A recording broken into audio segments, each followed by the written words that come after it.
So, hello, this is my short slideshow on Italian Renaissance humanism. This time it has sound, so here we go. Um, uh, the importance of understanding humanism in relation to the Italian Renaissance. It begins with one of my favorite quotes from the Italian Renaissance. Man is the measure of all things. Think about that. Man is the measure of all things. And the source of our quote is an ancient Greek by the name of Protagoras. Okay? Man is the measure of all things. And what do we mean by a measure? Well, by measure, we're talking about something like a standard, like we use a ruler, a 12-inch ruler or a yardstick, uh, to measure something. We call it, and it's a standard measure. And so man is the measure of all things. It means that man, humanity, is the standard by which all other things are judged and viewed. Now, the source of this quote, I said, is Protagoras, who was an ancient Greek. So the question for us is this: why would an ancient Greek saying make its way into the 15th century Italian peninsula? Because the Italian Renaissance was all about this notion that man is the measure of all things. So part of the first job really to understand the Italian Renaissance is to understand its connection, its relationship to ancient Greek and ancient Roman culture. Okay? I have a statue. The picture there is a statue of an ancient Greek work. It's an ancient Greek statue called the Nike of Samothrace, and it's on exhibit at the Louvre in Paris. Let's go on to our next slide. Okay. Italian Renaissance humanism began with the rediscovery of what we call classical literature.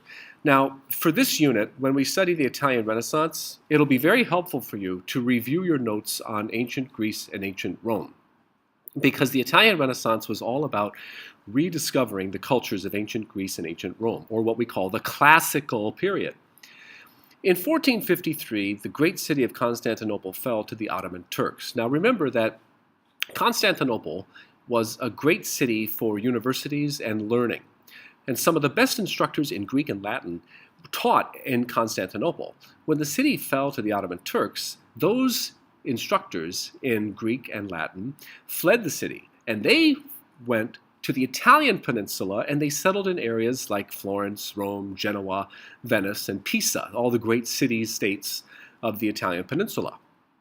Now, they in turn taught Greek and Latin in their newfound home cities. So, for instance, many of them went to the city of Florence, and there they opened up schools for Greek and Latin. Okay, the picture there shows the city of Istanbul today, the capital of Turkey. Okay, a love of classical culture. With the ability to read primary sources of classical literature by people like philosophers such as Plato, Aristotle, Heraclitus, and so forth, with the ability to read primary sources of classical lit now at their disposal, men such as Francesco Petrarca, or Petrarch, Bruni, Pico della Mirandola, and Lorenzo de Valla, to name a few, they advanced a way of thinking that celebrated humanity.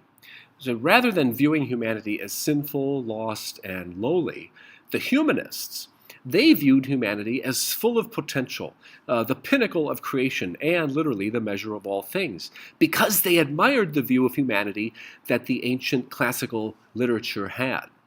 And there's the picture of the great Florence Cathedral, the Santa Maria delle Fiore Cathedral in Florence. Now, of course, this led to some conflict with the Catholic Church. As you can imagine, the Church frowned upon this new way of thinking because, after all, humanity's first parents, Adam and Eve, were responsible for the fall in the Garden of Eden, according to the book of Genesis, right?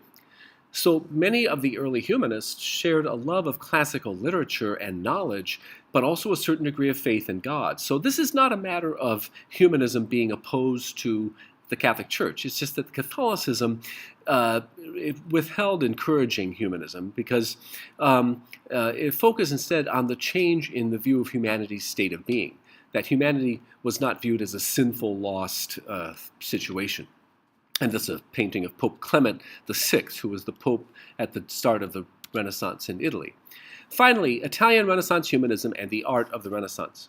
All this admiration for humanity, especially the human physical body, what we saw in classical architecture, if you recall my slideshow on Greek and Roman art, leads to new techniques and styles in the visual arts, most notably portrayals in the nude of males and females, as well as the beginning of what we call portrait art. In this case, think of the Mona Lisa. And there's this photograph I took in Florence of the famous David by Michelangelo. So that concludes my short little presentation on Italian Renaissance humanism and how it leads us to the artwork of the Renaissance.